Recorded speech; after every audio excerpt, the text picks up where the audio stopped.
레위기 25장 8절부터 12절까지의 말씀을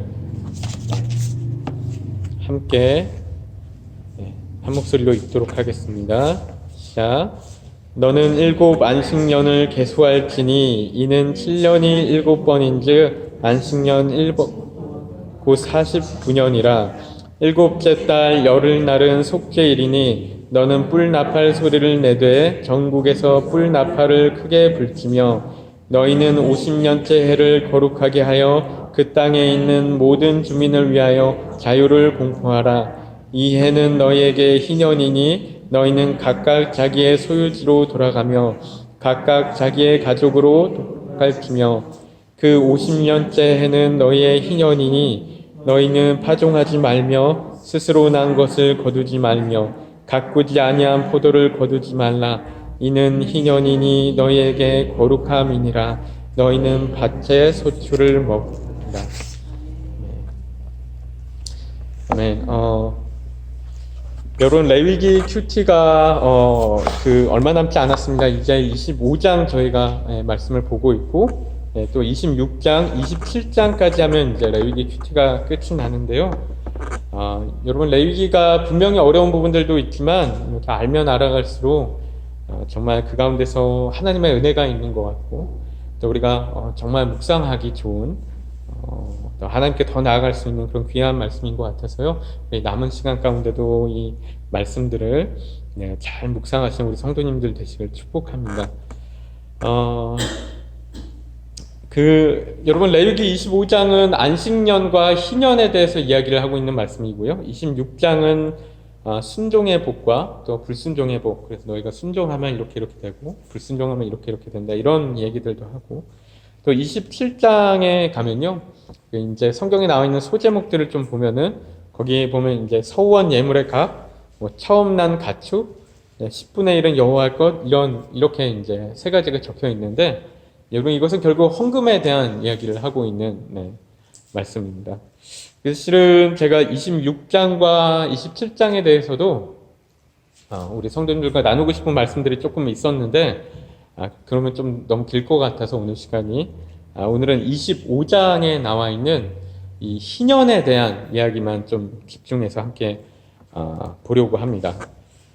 여러분, 25장이 안식년과 희년에 대한 이야기인데요. 제가 희년에 대한 얘기를 좀 내용들을 좀 이렇게 찾아보면서 보다가 보니까 한국에 주빌리 은행이라는 단체가 있더라고요. 이게 은행은 아니고 어떤 그 시민 단체인데요. 여러분, 주빌리 은행이 뭐냐면은 이 시민 운동 단체로서 여기가 그 보통 장기 연체자들의 채권을 회수해서 그래서 그들이 빚을 없애주는 일을 하고 있는 그런 단체입니다. 보통 이제 이 장기 연체자가 갖고 있는 채권이 보통 회수 가능성이 잘 없으니까 이게 시중에서 아주 싸게 팔린다고 합니다. 저는 이런 건 전혀 문외한데 거의 1% 가격으로 팔린다고 합니다. 그래서 100만 원이면은 만 원에 팔린다는 것이죠. 그런데 이런 부실 채권들을 대부업체들이 자꾸 사는 거죠. 사갖고 이걸 갖고 이제 협박하고 괴롭히면서 돈 갚으라고 하면서 한 명만 갚아도 이제 산 가격의 100배로 이제 받을 수가 있기 때문에 그렇게 이제 대부업자들이 그걸 사서 그렇게 악용하는 부분들이 되게 많이 있다고 합니다.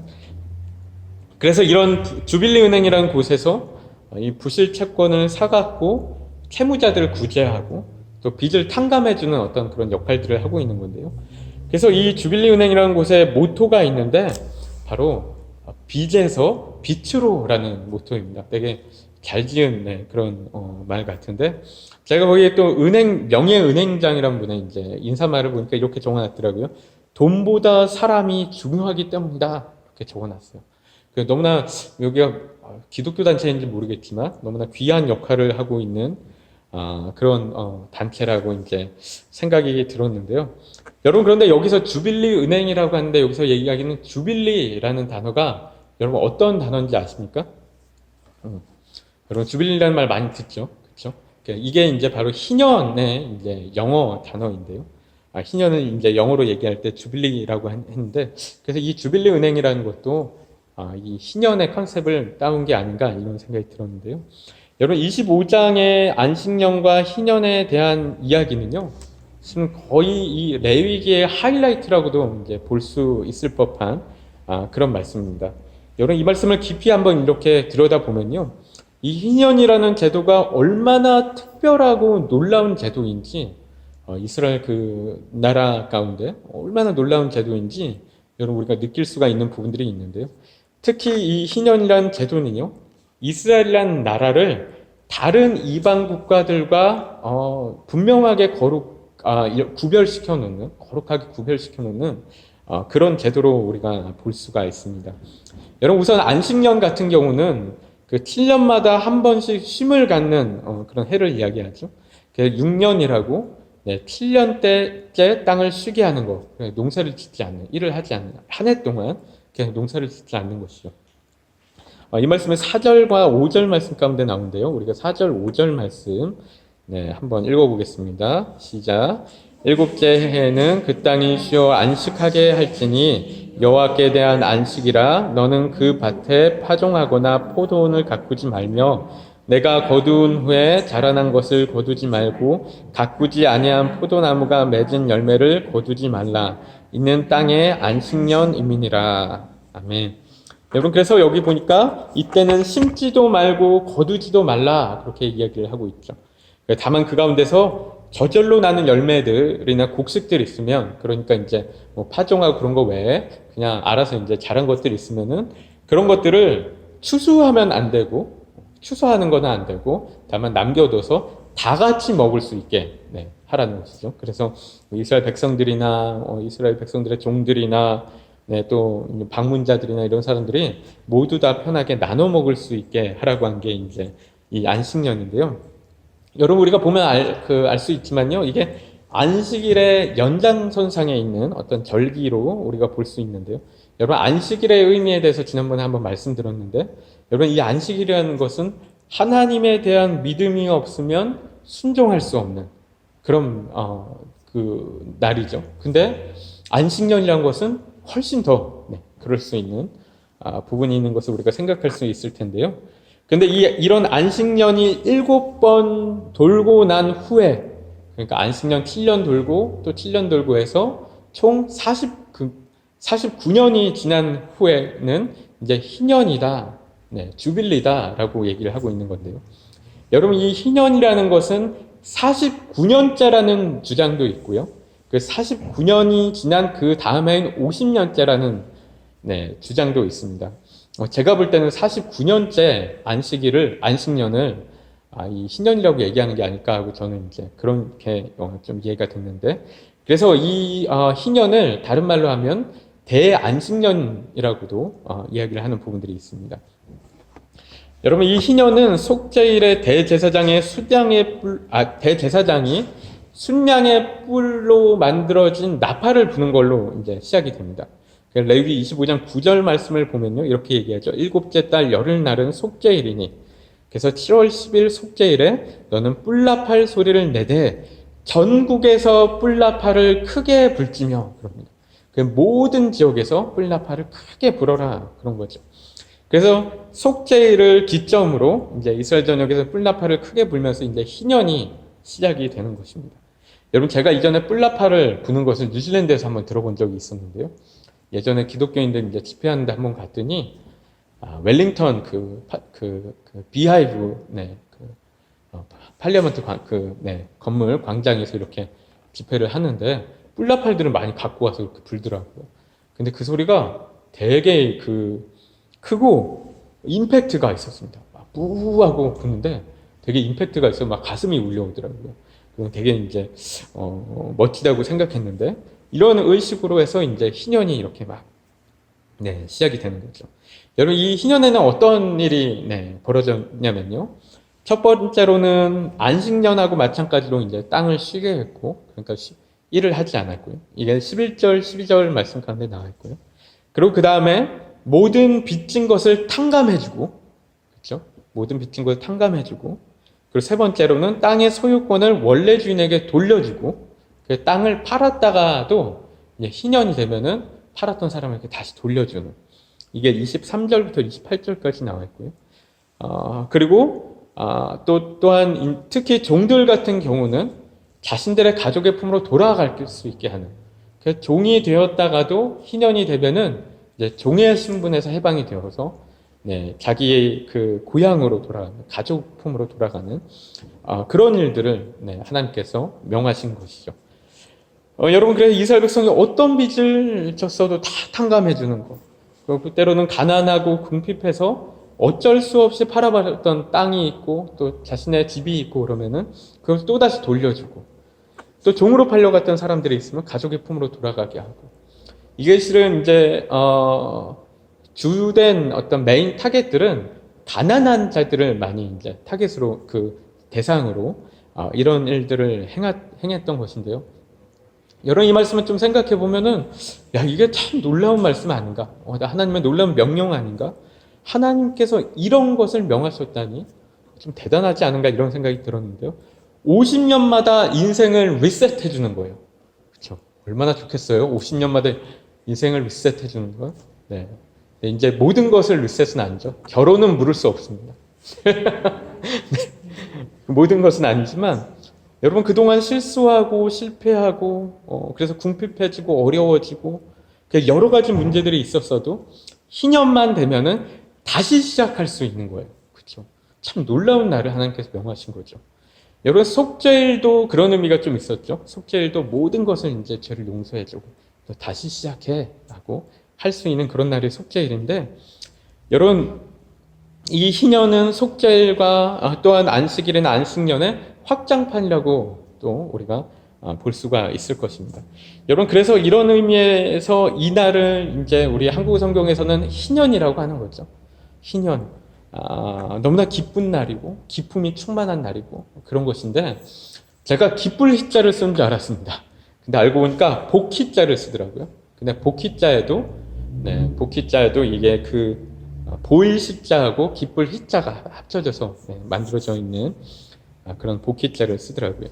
저는 기쁠 희자밖에 몰랐는데, 그래서 정말 정말 복된 날이고, 복음의 날이고, 그렇죠?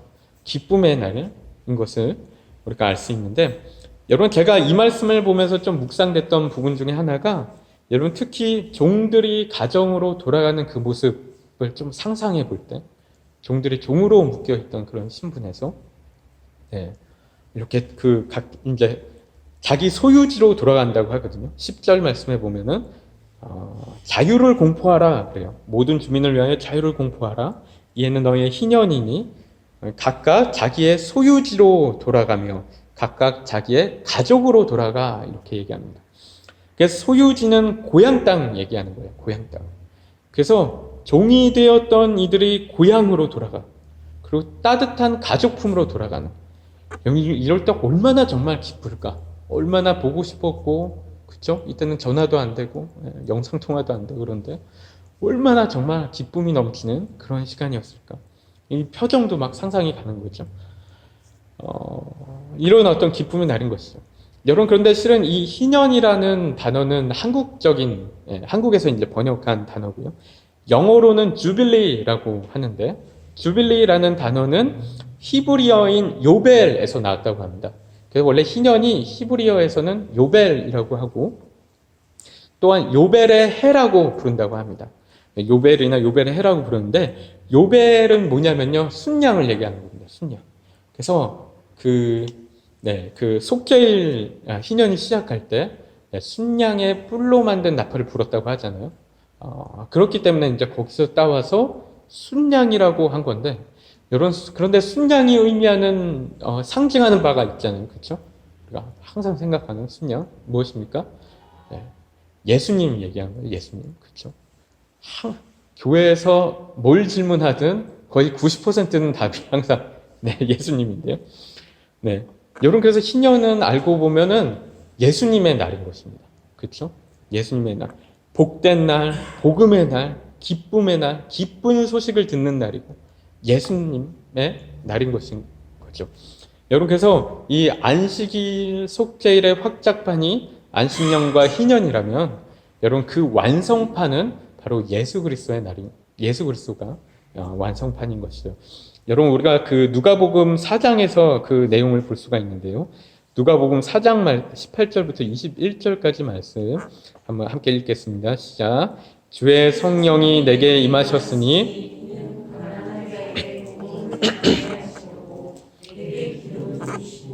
나를 보내사 포로된 자에게 자유를, 눈먼 자에게 다시 보게 함을 전파하며 눌린 자를 자유롭게 하고 주의 은혜를 전파하게 하려 하심이라 하였더라. 책을 덮어 그 말은 주시고 앉으시니 회당에 있는 자들이 다 주목하여 보더라. 이에 예수께서 그들에게 말씀하시되 이 글이 오늘 너희 귀에 응하였느니라 하시니. 아멘. 여러분 그래서 이 말이 너희 귀에 응하였다.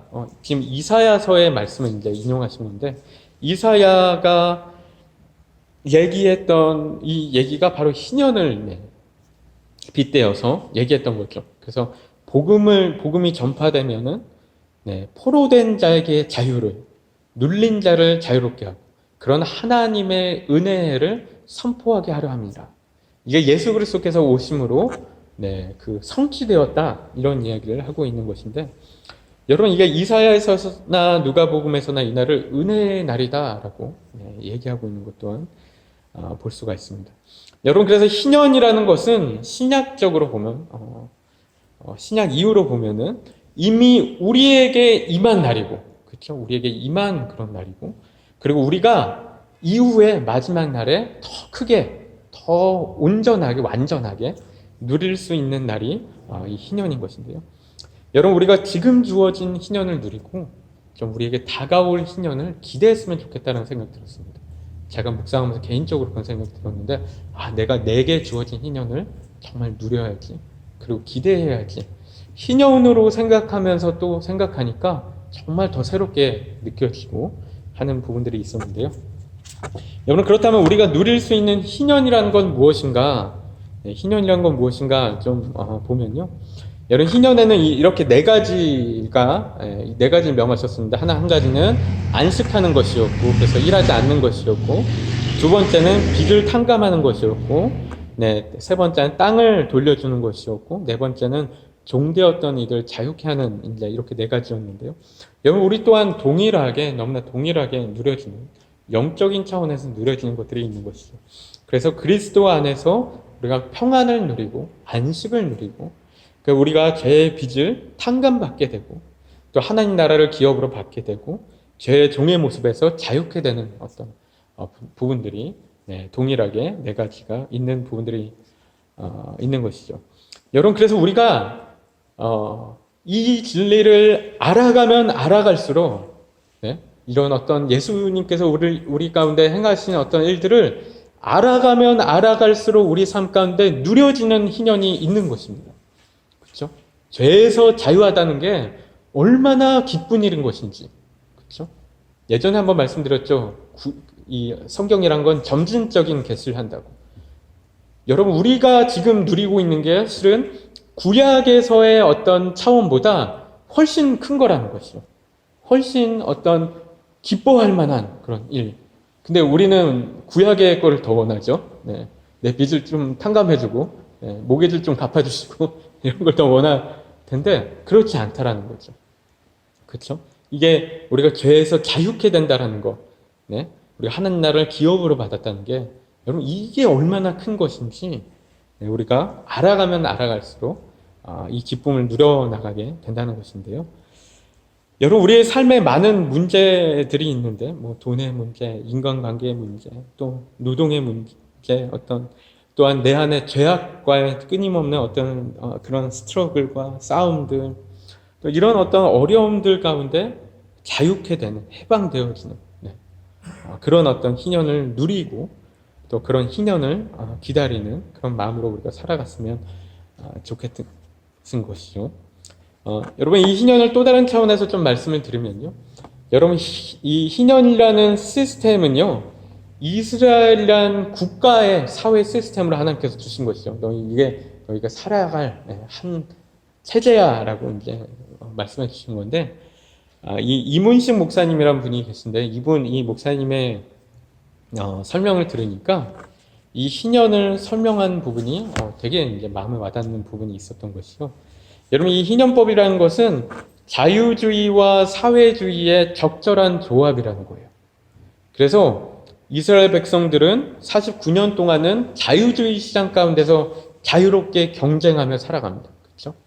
경쟁이 얼마큼 있었는지 모르지만 일단 자유롭게 사고 팔고 하면서 자기가 노력해서 재산도 늘려가면서 살아갑니다. 그런데 50년째 되는 해에는 다시 원주인에게 땅을 돌려주는 것이죠. 그렇죠? 모든 것은 아니나 이제 사람들이 먹고 살 수 있게 돌려주는 거예요. 그래서 여러분 우리 생각할 때 자유주의라는 것은 참 중요하죠. 지금 우리가 살고 있는 시대 가운데 너무나 중요한 가치 중에 하나인데 여러분 왜냐하면은 성경적으로도 보면은 하나님께서 우리에게 자유의지를 주셨기 때문에 우리가 자유롭게 살아가고 그 하나님께서 우리에게 명하신 대로 우리의 어떤 의지대로 살아가면서 심고 거두면서 또 우리 삶을 누리면서 살아갈 수 있는 부분이 있다라는 것이죠. 그래서 우리에게는 자유가 있기 때문에 기쁨을 누릴 수가 있고, 자유가 있기 때문에 행복감을 누릴 수 있고, 이런 부분들이 있고요. 또한, 우리 기독교적인 차원에서도 우리는 자유가 있기 때문에 하나님을 예배할 수 있는 것입니다. 그렇죠? 자유가 없는 예배는 그것은 예배가 아닌 것이죠. 그냥 기계적인 예배는 하나님께서 원하시는 것이 아닌 것이죠. 여러분, 그런데 문제는 자유만 있으면 어떻게 되는가? 그냥 자유주의 시장만 있으면 어떻게 되는가 하면은 여러분 사람의 죄악된 본성 때문에 빈부격차가 생기고 부익부 빈익빈의 문제들이 생겨나가고 그래서 결국은 억눌리고 고통받는 사람들이 생겨나는 어떤 이런 단점들이 있는 것이죠. 그래서 이제 50년마다 리셋하는 것인데요. 그러니까 어쩔 수 없이 가난하게 된 자들, 궁핍하게 된 자들이에게 이제 다시 한번 기회를 주는 것인데, 여러분 반면에 사회주의를 보면 어떠한가? 여러분 사회주의를 보면요, 사회주의가 지금은 실패했고, 이제 또 더 단점이 훨씬 큰 그런 어떤 사회적 시스템으로 우리가 인식하지만요, 사회주의 또한 가지고 있는 가치들이 있습니다. 뭐냐면은 평등을 바라보는 거죠. 모든 그 국민들의 평등을 바라보는 것. 저는 이제 실은 이런 어떤 체제들에 대해서는 잘 모릅니다. 아마 여러분들이 더 많이 아시지 않을까 이제 생각하긴 하는데, 그래서 여러분 사회는 평등해야 된다라는 것이죠. 이걸 이제 주장하는 게 사회주의인데, 누구는 건물 몇 채씩 가지고 있고 막 비싼 말도 안 되게 비싼 고급차를 끌고 다니고 그러는데 누구는 하루 먹고 살 방법도 없어서 막 힘겹게 겨우겨우 살아가고 폐지 줍고 살아가고 이게 이상적인 사회의 모습이 아니라는 것이죠. 여러분 뉴질랜드는 그나마 이런 어떤 격차가 많이 적지만 한국 같은 경우는 아직도 그렇죠. 저는 그게 되게 이해가 안 됐어요. 어떻게 한국 같은 사회에서 아직까지 폐지를 주시는 분들이 계시지? 이게 되게 아직도 이해가 안 되는 부분 중에 하나였는데 여러분 그래서 사회주의가 갖고 있는 어떤 시스템보다 가치가 있다라는 거예요. 주장하는 평등을 주장하는. 여러분 그런데 이제 사회주의 시스템은 이제 실패했다고 이제 얘기하는 부분들이 있는데 사회주의가 갖고 있는 약점을 이문식 목사님께서 말씀해 주신 것은 이제 그대로 이야기하면 사람을 게으르게 하는 어떤 부분들이 존재하고 수동적으로 만들고 그래서 다 똑같이 나눠주니까요. 어떤 일을 하든 다 똑같이 나눠주니까 수동적으로 만들고 기계적으로 만드는 부분들이 있어서 이건 또 바람직하지 않은 이상적이지 않은 그런 부분들이 있다고 합니다. 여러분 그래서 지금은 보면은 세계의 많은 국가들이 사회 민주주의 체제를 이제 따라가려는 어떤 나라들이 있죠. 특히 뭐 유럽이라든가 뉴질랜드도 좀 그런 것 같고 어떤 그런 부분들이 있는데 그래서 민주주의 국가지만 그 안에 어떤 사회주의적인 요소들을 담고 있다는 거죠. 어떤 복지적인 복지 정책이나 이제 이런 부분에 있어서 이런 게 있는데 여러분 그런데 하나님이 이 명령하신 이 희년이라는 법도 여러분 이렇게 보면은 사회 민주주의의 어떤 시스템과 비슷하다라고 생각이 드는 부분들도 있지만 여러분 하지만 실은 그렇지 않습니다. 실은 전혀 다른 부분이 있는 것이 비슷한 면은 분명히 있지만 전혀 다른 부분이 있는 것이 하나님의 법은요. 이 희년이라는 법은 여러분 신본주의 법입니다. 그렇죠? 이게 가장 큰 차이점입니다. 하나님 중심의 국가 시스템이라는 것이죠. 여러분 이게 이제 이 말씀 오늘 말씀에도 네, 나와 있는데요. 여러분 이 희년법에 대해서 한 가지 더 이야기하면요. 이런 이야기도 나옵니다. 누군가 가난해져서 땅을 다른 사람에게 팔게 되면 희년이 다가오기 전에도 네, 그 하나님께서 명하시는 게 가까운 친인척이 그 땅을 다시 되사서 원주인에게 돌려줘라 이런 이야기를 합니다. 그래서 제 친척이 가난해서 집을 누구에게 팔았다. 근데 제가 그거를 다시 되살 돈이 있다. 그러면 그걸 사서 줘야 된다는 것이죠. 근데 이제 그럴 사람이 없으면은 나중에 50년 지난 후에 희년 때 이제 그걸 다시 받게 되는 것인데요. 여러분 그런데 생각해 보면은 여러분 아무리 가까운 사람이라도 뭐 부모나 형제 아닌다면 이걸 누가 하겠습니까? 그렇죠? 생각해 보면은 땅값이 한두 푼도 아닐 텐데 자신의 돈으로 그걸 다 갚아줘야 된다라는 것은 쉽지 않은 어떤 이야기죠. 그래서 희년 때도 마찬가지인 부분이요. 정말 힘겹게 돈을 벌고 땅을 사고 또 집도 더 사고 막 이랬는데 희년이 되면은 다 돌려줘야 돼요. 여러분 이게 산 사람이 얼마나 억울하겠어요? 억울하고 누가 이런 법이 어디 있어요? 막 이렇게 할 수 있는데 여러분 그런데 그렇게 할 수 있는 이유를 25장 말씀 가운데 적어 놓으셨습니다. 하나님께서 우리가 23절 말씀 우리가 함께 읽도록 하겠습니다. 시작. 토지를 영구히 팔지 말 것은 토지는 다 내 것임이니라. 너희는 거류민이요 동거하는 자로서 나와 함께 있느니라. 아멘. 여러분 토지를 돌려줄 수 있는 이유는 뭐냐? 토지가 다 하나님의 것이기 때문에 그렇다는 것이죠. 그들의 것이 아니고 이스라엘 사람들 것이 아니고 그 사람들이 막 이제 한 50년 동안은 계속 자기 것인 것처럼 마음대로 사고 팔고 했지만 여러분 희년이 되면 돌려주는 것이요. 왜냐하면 토지는 하나님의 것이기 때문에 자신의 것이 아니고 그러면 돌려줄 수 있다는 거예요. 이게 기본적인 원칙인 것입니다. 그러니까 이 믿음만 갖고 있으면은 여러분 토지를 내어주는 것은 어렵지 않습니다. 이거 하나님의 것이지 내 거 아니니까 무슨 상관이? 돌려주는 겁니다. 여러분 그래서 친인척이 팔아버린 토지 또한 일단 다시 되사서 돌려줄 수 있는 거예요. 그거 내 거 아니니까 하나님의 것이. 이게 땅만 얘기하는 게 아니죠. 돈도 그런 거죠. 재물도 내 게 아니니까 다시 우리 친척 위해서 다 쓸 수 있는 그런 부분들이 있는데요. 여러분 그래서 이 희년을 보내는 너무나 중요한 마음가짐 중에 하나가 바로 하나님을 경외하고 하나님의 말씀에 순종하는 것. 그렇죠. 믿음으로 받아들이고 순종하는 것. 여러분 이 마음가짐이 너무나 중요한 것이죠. 여러분 그렇기 때문에 여러분 이 희년 자체가 아까 말씀드린 것처럼 속죄일로 시작되는 거예요. 속죄일. 여러분 속죄일 지나가면서 뭘 생각하는 것이죠? 하나님의 은혜를 생각하고 하나님이 나에게 어떤 분이신가 기억하고 그러면서 시작하는 것이죠. 여러분 그래서 이런 측면에서의 희년이라는 시스템은요. 여러분 철저히 하나님 중심적인 시스템, 신본주의 시스템인 것이고요. 그 중심에 하나님이 없다면 이게 절대로 작동할 수가 없는 그런 시스템이라는 것이죠.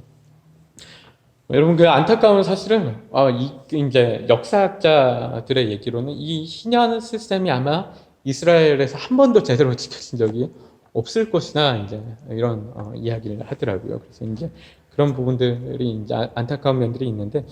여러분 우리 또한 우리가 정말 온전한 하나님의 백성으로 살아가는 부분에 있어서 나누는 훈련들이 너무나 중요합니다. 그렇죠? 우리 나의 것을 정말 편안하게 나누는, 아무렇지 않게 나누는, 그렇죠?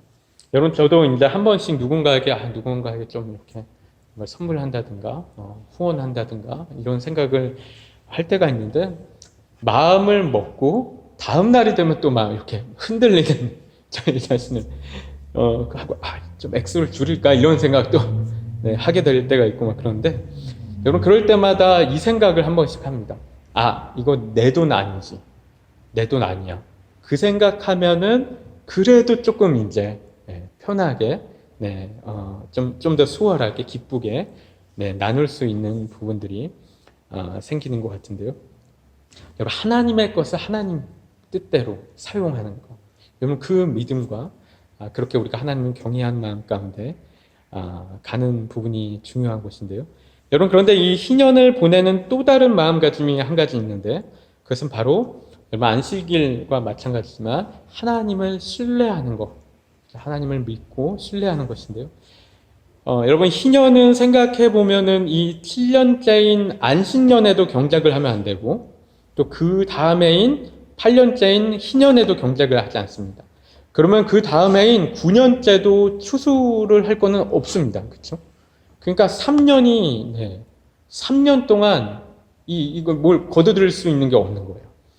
여러분, 그런데 21절 말씀을 보면은, 뭐라고 말씀하고 계시냐면요.